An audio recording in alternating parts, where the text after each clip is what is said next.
Hello everyone, welcome back to the channel. In today's video, I'm going to be showing you how much exactly Freetrade has paid me in dividends so far in 2020. Before we get into the video, guys, if you're new to the channel, please consider subscribing. I want a goal to get to 2,000 subscribers, so I need all the support I can get. And also, after you watch the video, definitely consider smashing a thumbs up on it and commenting. Really get the YouTube algorithm boosted and get this video out to more people.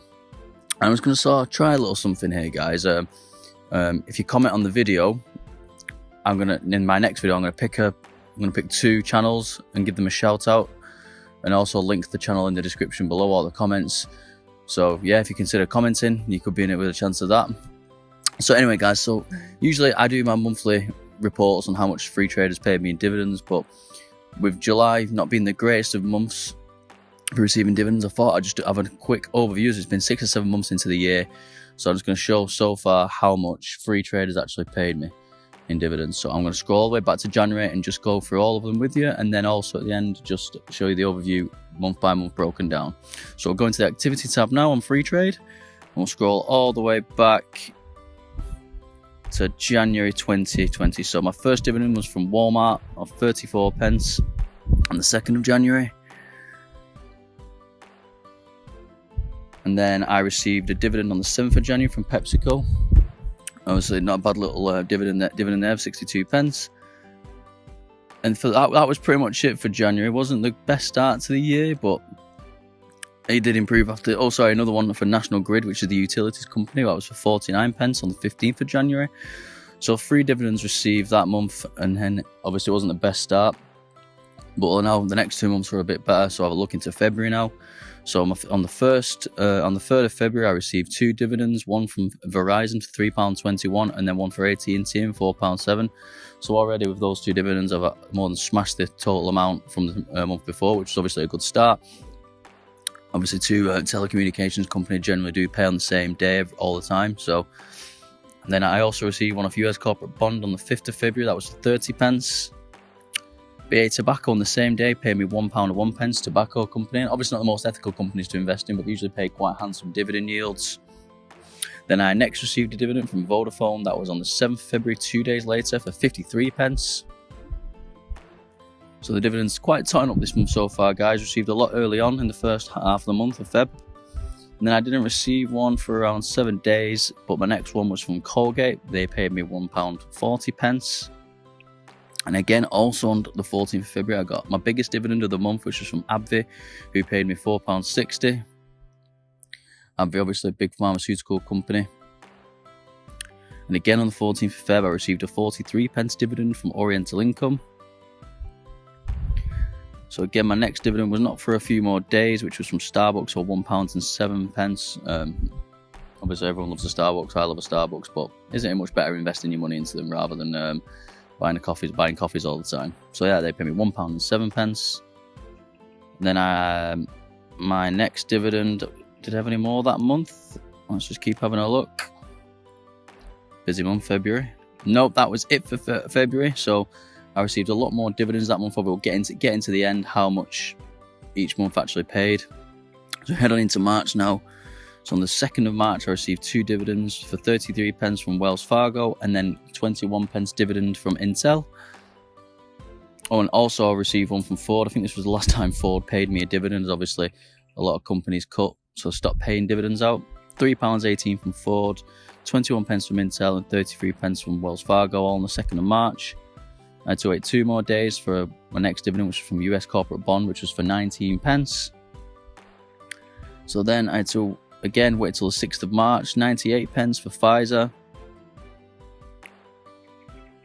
And then just 4 days later, I got a £1.24 dividend from Johnson & Johnson.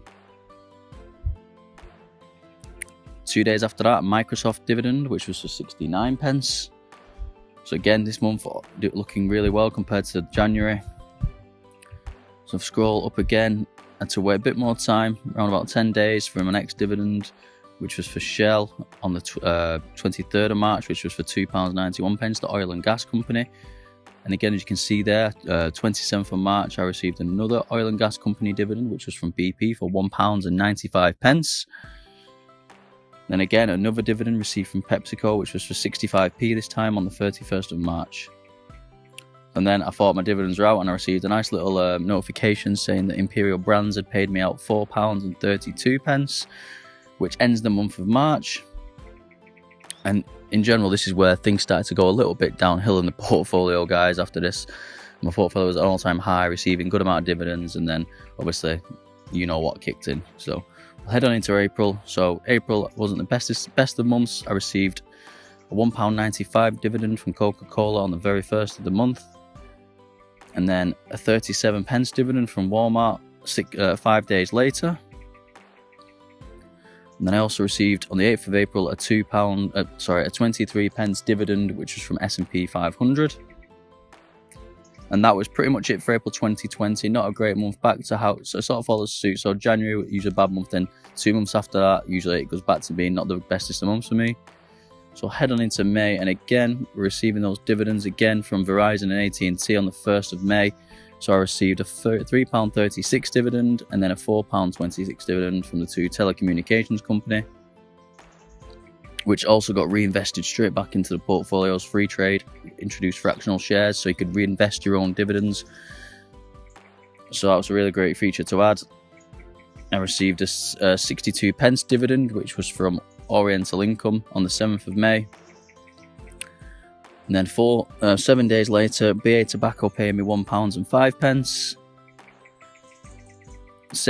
1 day later, I received a £1.53 dividend from Colgate. And then again, AbbVie paying that lovely dividend on the 15th of £4.94, almost at the £5 mark, which would be really good to break that. Obviously, I'm aiming for double figures in my dividends, but at the moment, that is the best dividend I receive.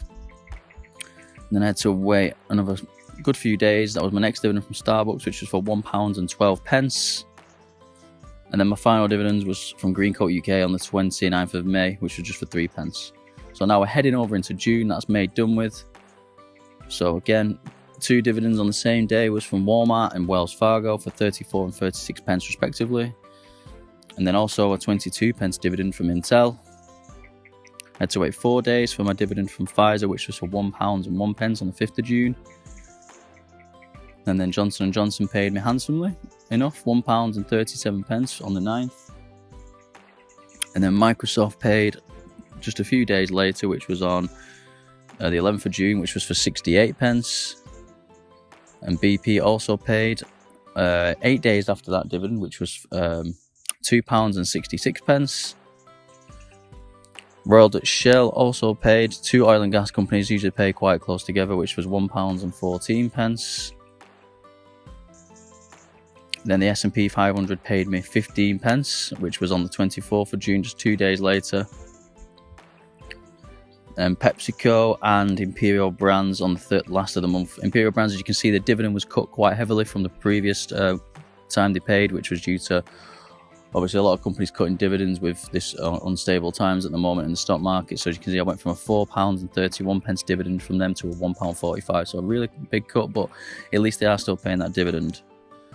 And that was it for June of 2020. So again, not a bad month overall, could have been better. I think Shell also cut the dividend as well. They usually would have paid me around £3 that month. So I lost about £7, well, probably about £6 of dividend income that month. And then we head over into July. July, not the best of months again. So I received £2.03 dividend from Coke. And that was on the 1st of the month. And then I had to wait. No, that was pretty much my only dividend for July. So yeah, that is my month review so far, the dividends, guys. So now we're just going to head over and I'm going to show you it broken down month by month, how much I've exactly received. So let's go and take a look. Now you can see, guys, my dividends broken down month by month. So as you can see, in January I received just £1.45 overall. February was obviously a lot better, receiving £16.62 in dividends. March, £16.66. Again, back to a bad month in April for £2.55. May, again, good, almost £17 in dividends. June, £10, as you see. I would have been more towards how March looked, but obviously with the cuts in dividends, I didn't receive that much that month. And obviously in July, just £2.03. So that equates to a total of £66.29 in dividends so far in 2020. So my goal here is, guys, is to receiving that amount each month. That's my nearest short-term goal for the next year or two. And I think to obviously get £66 in dividends a month, I need around a £12,000 portfolio. So obviously I need to get up in my investments each month to try and reach that 12. And obviously that at the moment my snowball is really relatively slow, as my portfolio is still a small size. But once I do get around £60 more in dividends, I can reinvest that into companies, and then reinvest dividends that I receive, more dividends that I receive, as well as my added deposits into Freetrade, and obviously get the snowball going quicker. Obviously my long-term goal is for the majority of my expenses to be covered in dividends in the next 10 to 15 years. That is the goal, up to receiving at least £1,000 or more a month in dividend income. And yeah, so I need to really get a move on with the snowball and just keep investing in great dividend paying companies who will pay me regular cash flow. So yeah, £66.29 in dividends, guys. Let me know what you think of this video and what you think of my dividend income so far, and also the stocks that have paid me. Don't forget to smash the like button for the YouTube algorithm. That always helps my channel out loads. And obviously don't forget, if you comment as well, I'll be picking 2 random channels from the comment section. I'll be giving you a shout out in the next video, and also leaving your channel links in the description or in the comment section. So that is it for today's video, guys. Take care. Bye.